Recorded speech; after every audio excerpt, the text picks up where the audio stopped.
वैसे जरूरी नहीं है, लेकिन वीडियो को लाइक या फिर डिसलाइक करने की कोशिश जरूर किया करें। तो जैसे इस मूवी का स्टार्ट होता है, हमें मूवी का मेन कैरेक्टर सियोंग दिखाया जाता है और उसकी बेटी का बर्थडे होता है। इसीलिए सियोंग की मदर उसे कुछ पैसे देती है ताकि वो अपनी बेटी को डिनर पर ले जा सके। लेकिन अब सियोंग को और पैसों की जरूरत होती है, तो इसीलिए वो अपनी मदर का एटीएम कार्ड चुरा लेता है। इसके बाद वो अपनी मदर के सारे पैसे चुरा लेता है और पैसों को वो लगा देता है हॉर्स राइडिंग में, और इस गेम में वो 4 मिलियन वॉन जीत जाता है। अब सियोंग ने एक कंपनी से बहुत सारे पैसे उधार ले रखे थे, तो इसीलिए वही लोग उसके पीछे पड़ जाते हैं। इसके बाद वो सियोंग को पकड़ ही लेते हैं और वो उसे काफी मारते हैं। और जब सियोंग उनके पैसे लौटाने के लिए अपने पॉकेट चेक करता है, तो वो देखता है कि उसके पास तो पैसे है ही नहीं, यानी वो वाले पैसे जिसने हॉर्स राइडिंग में जीते थे। और तब उसे याद आता है कि जब वो इन लोगों से बचकर भाग रहा था, तो वो एक लड़की से टकरा गया था, तो जरूर उसी लड़की ने ही उसकी जेब काट ली। अब क्योंकि सियोंग के पास पैसे तो होते ही नहीं, तो इसीलिए वो लोग उसे 1 महीने का और टाइम देते हैं, जिसमें कि वो उनके पैसे लौटा दे। इसके बाद सियोंग कुछ पैसों का अरेंज करता है और अपनी बेटी को डिनर पर ले जाता है। इसके बाद सियोंग जल्दी से स्टेशन पर पहुंचता है, लेकिन अनलकीली उसकी ट्रेन तो मिस हो गई थी। और जब सियोंग वहाँ पर बैठकर ट्रेन के आने का वेट कर रहा था कि तभी अचानक से उसके पास एक आदमी आता है, और ये अननोन पर्सन था, यानी सियोंग उसके बारे में कुछ नहीं जानता था। फिर वो अननोन पर्सन सियोंग को कहता है कि मैं तुम्हारे साथ एक गेम खेलना चाहता हूँ। वो सियोंग को कहता है कि अगर तुम इस गेम में जीत गए तो मैं तुम्हें 1 लाख वॉन दूंगा। तब इतने सारे पैसों का सुनकर सियोंग ये गेम खेलने के लिए एग्री हो जाता है। इसके बाद सियोंग काफी मार खाने के बाद ये गेम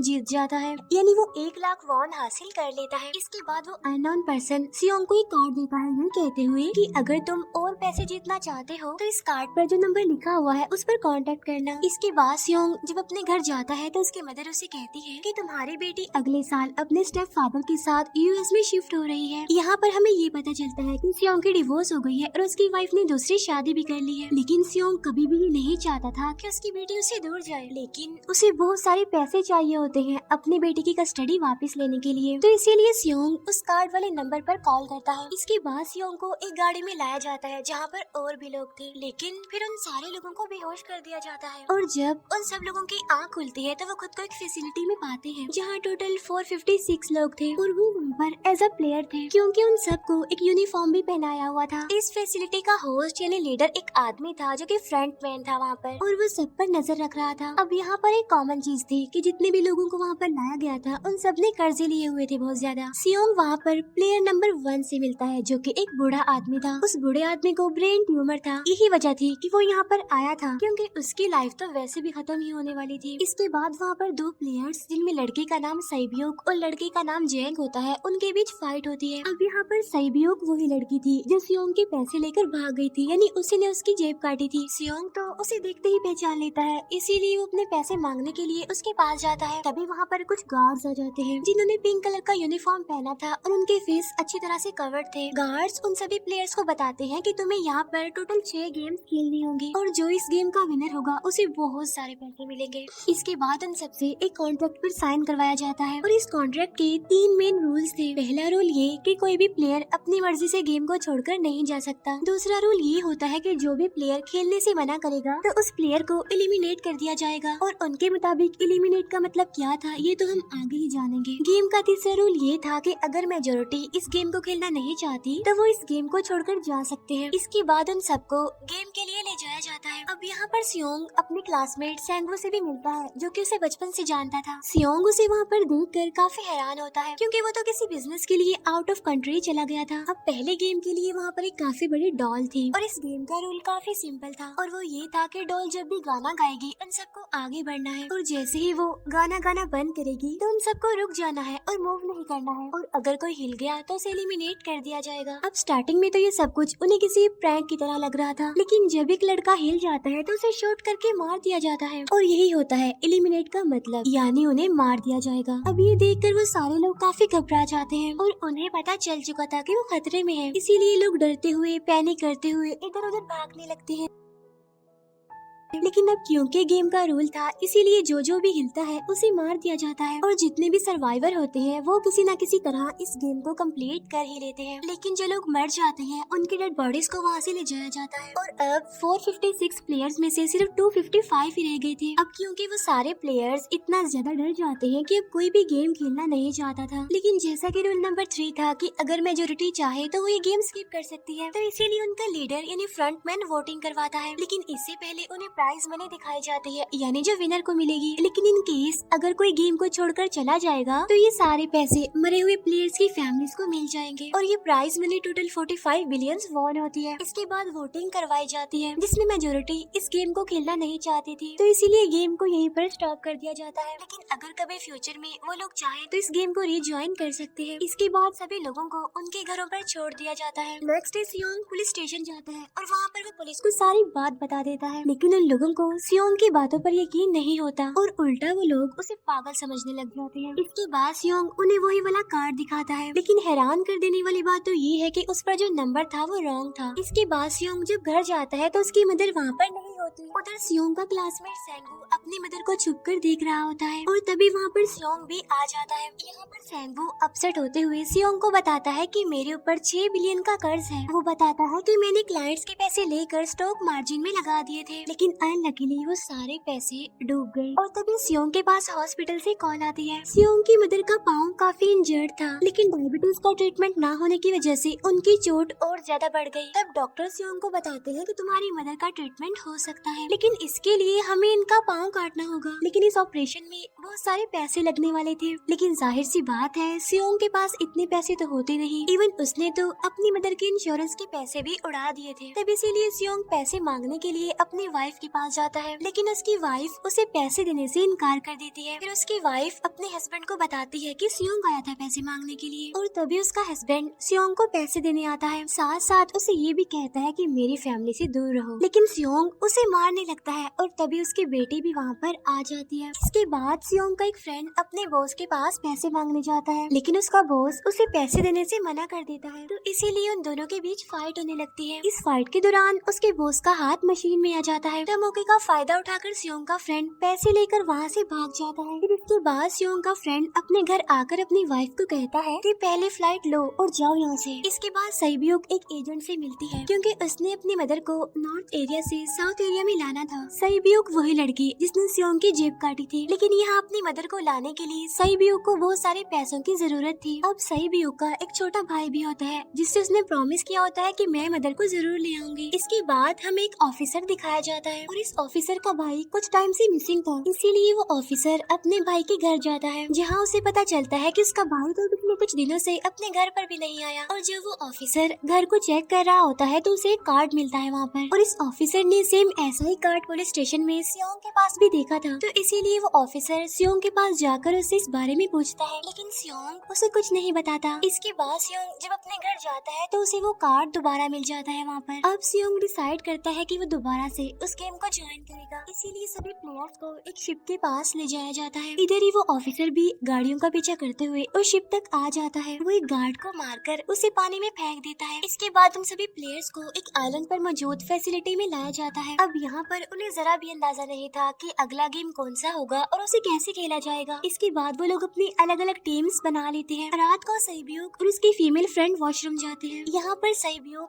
गार्ड्स की नजरों से बचते हुए उस फैसिलिटी को एक्सप्लोर करने लगती है। तभी वो देखती है कि गार्ड्स बड़े बड़े बर्तनों में कुछ बना रहे हैं, लेकिन अब क्योंकि गार्ड्स को शक हो जाता है तो एक गार्ड वॉशरूम्स को चेक करने के लिए आता है, लेकिन तब तक सईब्यूक वापस आ चुकी थी। इसके बाद सईब्यूक अपनी फीमेल फ्रेंड को सारी बात बता देती है जो उसने देखा था, लेकिन यहाँ पर सेंगू उन दोनों की बातें सुन लेता है और वो इस बारे में सईब्यूक से पूछता है, जिस पर सईब्यूक बताती है कि वो बड़े बड़े बर्तनों में कुछ पका रहे थे। इसके बाद उन सभी प्लेयर्स को प्लेग्राउंड में लाया जाता है, जहाँ पर उनके सामने 4 शेप्स थी। 4 शेप्स में से उन्होंने किसी एक शेप को चूज करना था। अब यहाँ पर सेंगू को पता चल जाता है कि गेम क्या है और क्या करना है हमें। सेंगू सियोंग को बताता है कि सबने अलग अलग शेप्स को चुनना है। इसके बाद उन सभी को एक छोटा सा बर्तन दिया जाता है जिसमें से शेप्स बनी होती हैं। अब गेम उनकी ये होती है कि उन्होंने किसी तरह उस शेप को बाहर निकालना है बगैर डैमेज किए, लेकिन अगर शेप जरा से भी खराब हो गई तो उन्हें एलिमिनेट कर दिया जाएगा, यानी मार दिया जाएगा। अब यहाँ पर सैंगवू तो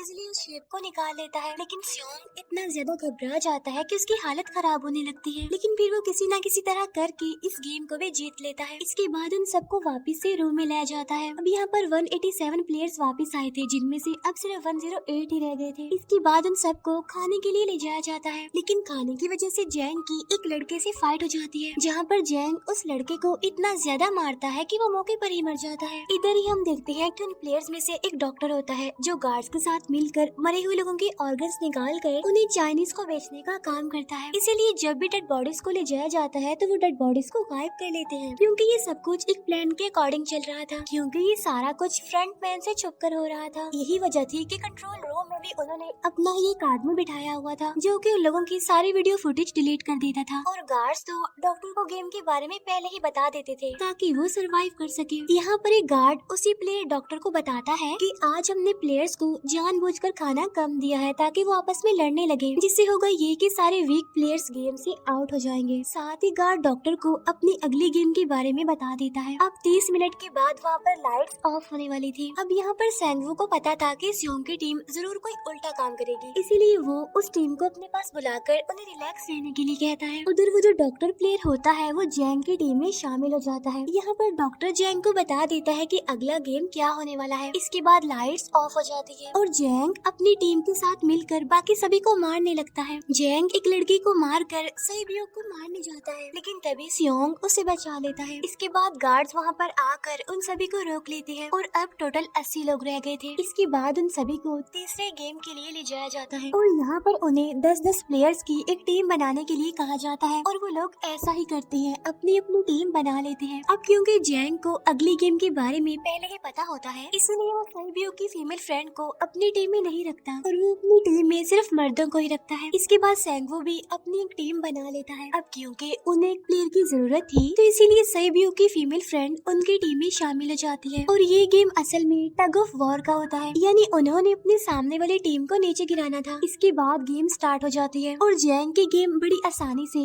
इस गेम को जीत लेती है। इसके बाद बारी होती है सैंगवू की टीम की। तो प्लेयर नंबर 1 यानी वो बूढ़ा आदमी कहता है कि मैंने अपनी जिंदगी में बहुत सारी टग ऑफ वॉर्स खेल रखी है, इसीलिए वो उन सबको गाइड करता है कि इस गेम को कैसे जीतना है।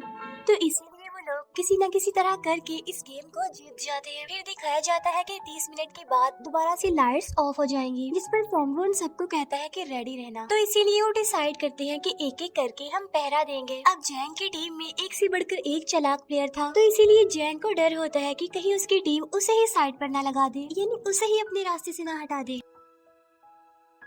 दूसरी तरफ डॉक्टर और गार्ड्स मिलकर डेड बॉडी की ऑर्गन्स निकाल रहे होते हैं, और इन ऑर्गन्स को डिलीवर करने जाना था गार्ड नंबर 28 एंड 29। तो वो सभी एक डेड बॉडी के बारे में बातें करने लगते हैं जिसकी सिर्फ एक किडनी थी और वो उसे ज़ॉम्बी कह रहे थे। अब यहाँ पर जो गार्ड नंबर 29 था, यानी जिसने वो ऑर्गन्स डिलीवर करने जाने थे, वो कोई और नहीं बल्कि वो ऑफिसर था जो गार्ड के बेस में वहाँ पर आया था। और ये सब बातें सुनकर उसे शक होता है कि शायद ये लोग मेरे भाई की बात कर रहे हैं, क्योंकि उसकी भी एक ही किडनी थी। इसके बाद नंबर 28 और 29 यानी वो ऑफिसर ऑर्गन्स को डिलीवर करने के लिए चले जाते हैं। रास्ते में वो ऑफिसर नोटिस करता है कि टनल में तो बॉम्ब लगा हुआ है। तब नंबर 28 उसे बताता है कि जब हम यहाँ से बाहर निकलेंगे तो इस जगह को ब्लास्ट कर दिया जाएगा। अब यहाँ पर वो ऑफिसर नंबर 28 से और इन्फॉर्मेशन लेने की कोशिश करता है, इसीलिए नंबर 28 को उस पर डाउट होने लगता है, इसीलिए वो उस ऑफिसर को अपना फेस दिखाने के लिए कहता है। अब यहाँ पर वो ऑफिसर अपना फेस भी दिखा देता है, साथ साथ वो नंबर 28 पर गन पॉइंट भी कर देता है। साथ साथ वो ऑफिसर उससे एक किडनी वाले आदमी के बारे में पूछता है कि वो कौन है जिसे तुम ज़ॉम्बी कहते थे, जिस पर वो नंबर 28 उससे कहता है कि वो तो एक लड़की थी। अब यहाँ पर नंबर 28 उस ऑफिसर को कहता है कि तुम लीडर के रूम में जाकर सारी इन्फॉर्मेशन देख सकते हो, वहाँ पर सबका डाटा है। ये जानने के बाद वो ऑफिसर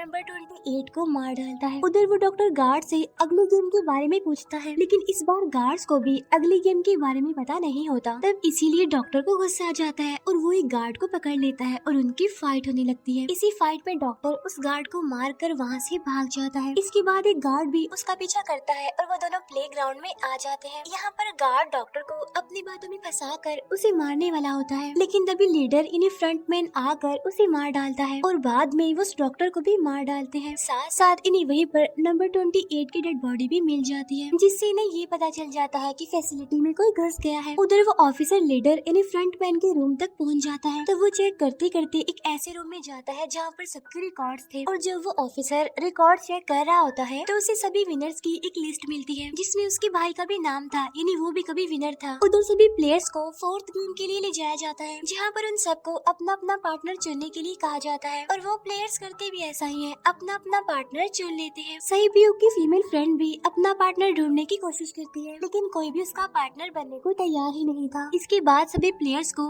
10-10 मार्बल्स दिए जाते हैं। असल में ये गेम ऐसी होती है कि एक प्लेयर को अपने पार्टनर से सारे मार्बल्स लेने होते हैं बगैर कोई जोर जबरदस्ती किए और जो दूसरा पर्सन होगा यानी जिसके पास मार्बल्स नहीं होंगे उसे मार दिया जाएगा। फिर सैंगवू और सियोंग का फ्रेंड ऑड और इवन का गेम खेलते हैं जिसमें कि उन्होंने गेस करना था कि सामने वाले के हाथ में कितने मार्बल्स हैं। अब यहाँ पर सियोंग का फ्रेंड सैंगवू के सारे मार्बल्स जीत जाता है जिसकी वजह से लास्ट में सैंगवू के पास सिर्फ एक ही मार्बल बचता है। अब क्योंकि सैंगवू को पता चल चुका था कि अब वो बच नहीं पाएगा इसीलिए वो सियोंग के फ्रेंड को अपनी बातों में फंसा कर उसे ये यकीन दिलाता है कि अगर हम में से कोई भी हार गया तो हारे हुए लोगों का मैच दोबारा करवाया जाएगा। अब यहाँ पर सैंगवू धोखे से सियोंग के फ्रेंड के सारे मार्बल्स चेंज कर देता है। इसके बाद सैंगवू मार्बल्स लेकर गार्ड को दे देता है और वहाँ से बाहर चला जाता है और जब सियोंग का फ्रेंड मार्बल चेक करता है तो वहाँ पर पत्थर होते हैं। उधर प्लेयर नंबर 1 यानी उस बूढ़े आदमी की हालत खराब हो रही थी इसीलिए वो तो इधर उधर घूम रहा था लेकिन सियोंग किसी तरह उसे खेलने के लिए एग्री कर लेता है। अब यहाँ पर वो दोनों यानी वो बूढ़ा आदमी और सियोंग भी इवन आउट खेलते हैं। अब इनमें से वो बूढ़ा आदमी सियोंग के सारे मार्बल्स जीत जाता है लेकिन लास्ट राउंड में वो बूढ़ा आदमी भूल जाता है कि उसने क्या चूज किया था। तो यहाँ पर सियोंग उसे बातों में फंसा कर उसके सारे मार्बल्स ले लेता है लेकिन यकीन मानिए कि वो बूढ़ा आदमी काफी चालाक था। उसने एक मार्बल अपने पास ही रखा हुआ था और वो दोबारा से इधर उधर घूमने लगता है। अब यहाँ पर सियोंग उसे रिक्वेस्ट करता है कि प्लीज मेरे साथ एक और गेम खेलो ना। तब यहाँ पर वो बूढ़ा आदमी कहता है कि मुझे पता है कि तुमने सारे मार्बल्स धोखे से लिए हैं मुझसे। वो कहता है कि मुझे सब पता था, बस मैं पागल बनने की एक्टिंग कर रहा था। तभी सुनकर सियोंग को उस पर तरस आ जाता है और वो उसे ही सारे मार्बल्स दे देता है। उसके बाद सहीब्यूक और उसकी फीमेल फ्रेंड भी गेम खेल रहे होते हैं। उनकी गेम ये होती है कि जो मार्बल्स को दीवार के ज्यादा करीब फेंकेगा वही जीतेगा। पहले सहीब्यूक अपने मार्बल्स फेंकती है लेकिन जब सहीब्यूक की फ्रेंड की बारी आती है तो वो अपने सारे मार्बल्स फेंक देती है लेकिन जब सहीब्यूक ये देख लेती है तो वो अपने फ्रेंड को दोबारा फेंकने के लिए कहती है जिस पर उसकी फ्रेंड कहती है कि नहीं सहीब्यूक, मैं बिल्कुल अकेली हूँ, मेरे पीछे तो कोई भी नहीं है, लेकिन अगर तुम्हें कुछ हो गया तो ये अच्छी बात नहीं है, तुम्हारे पीछे तुम्हारा छोटा भाई है, तुम्हारा वेट कर रहा है वो। और इसी वजह से सहीब्यूक की फ्रेंड को मार दिया जाता है। इसके बाद उन सबकी डेड बॉडीज को वहाँ से ले जाया जाता है। इसके बाद वो सब वापस से रूम में आ जाते हैं। यहाँ पर जैंग देखता है कि सहीब्यूक की वो वाली फ्रेंड तो अभी तक जिंदा है जो कि बड़ी आराम से बैठी हुई थी। अब यहाँ पर हमें पता चलता है कि सहीब्यूक की ये वाली फ्रेंड जैंग की भी फ्रेंड थी लेकिन अब क्योंकि उन दोनों के बीच किसी बात को लेकर क्लैश चल रहा था तो इसीलिए जैंग की वो फ्रेंड उसे बुली करने लगती है। इसके बाद फ्रंटमैन को एक डेड बॉडी के पास उस ऑफिसर का आईडी कार्ड मिल जाता है। तभी फ्रंटमैन को पता चलता है कि उसके सारे वीआईपीज आ चुके हैं तो इसीलिए फ्रंटमैन उन्हें लेने के लिए चला जाता है। फिर सारे वीआईपीज को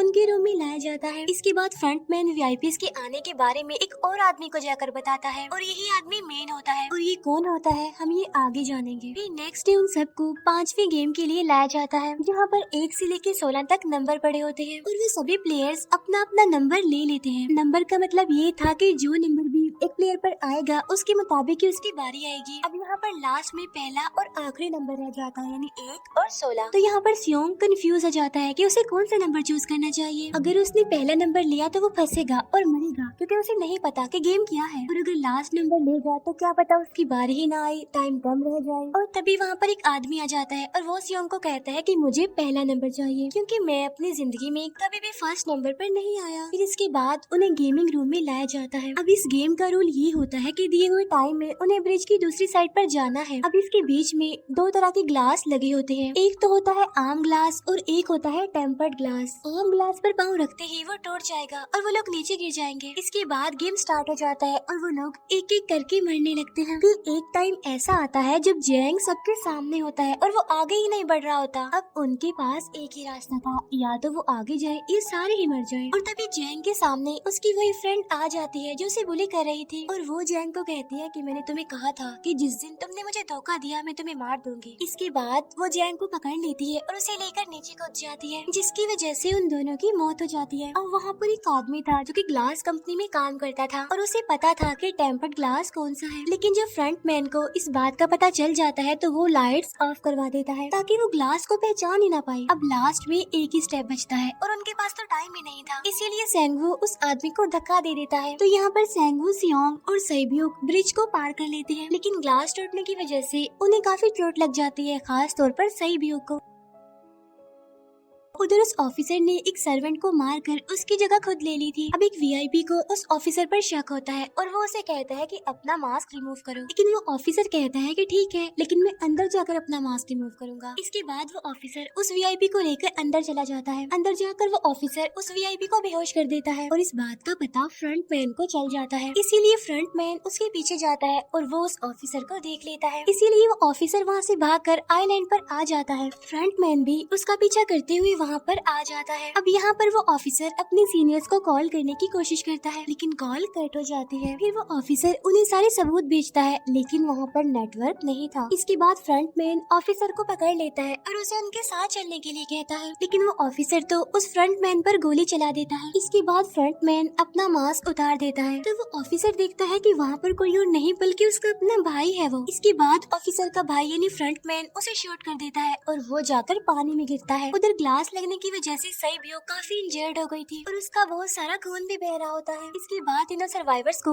डिनर के लिए ले जाया जाता है और उनके पास एक एक नाइफ भी रख दिया जाता है, मतलब रात में उन तीनों में से कोई भी एक दूसरे को मार देगा। तभी सियोंग नोटिस करता है कि सैब्यूक की हालत काफी खराब है, इसीलिए वो सैब्यूक को कहता है कि फिक्र मत करो, हम दोनों साथ हैं और इस गेम में हम दोनों मिलकर सेंगवू को हरा देंगे। इसके बाद हम दोनों यहाँ से बाहर निकल जाएंगे और पैसों को आधा आधा डिवाइड कर लेंगे। सैब्यूक उसे बताती है कि मेरा एक छोटा भाई है जिसे मैं ऑर्फनेज में छोड़कर आई हूँ और अगर हम दोनों में से कोई भी जिंदा बचकर बाहर जाएगा तो उसे उन दोनों की फैमिलीज का ख्याल रखना होगा। अब सैब्यूक की हालत काफी खराब थी, उसे डॉक्टर की जरूरत थी, इसीलिए सियोंग कोई मदद लाने के लिए जाता है, लेकिन जब तक वो वापस आता है तब तक सेंगवू सैब्यूक को मार चुका था। फिर नेक्स्ट डे उन दोनों को गेम नंबर 6 यानी लास्ट गेम के लिए ले जाया जाता है। गेम का रूल बड़ा ही सिंपल था कि मार दो या मर जाओ और इस गेम का नाम होता है स्क्विड गेम। इसके बाद गेम स्टार्ट हो जाती है और उन दोनों के बीच काफी फाइट होती है, लेकिन लास्ट में सेंगवू की हालत खराब होने लगती है। तभी सियोंग कहता है कि मैं इस गेम को रोकना चाहता हूँ और तभी सियोंग सेंगवू को उसके साथ चलने के लिए कहता है, लेकिन सेंगवू तो अपने आप को ही मार डालता है, जिसकी वजह से सियोंग गेम जीत जाता है। फिर फ्रंट मैन सियोंग को कहता है कि तुम बहुत अच्छा खेले, लेकिन मुझे इसकी उम्मीद नहीं थी। इसके बाद सियोंग को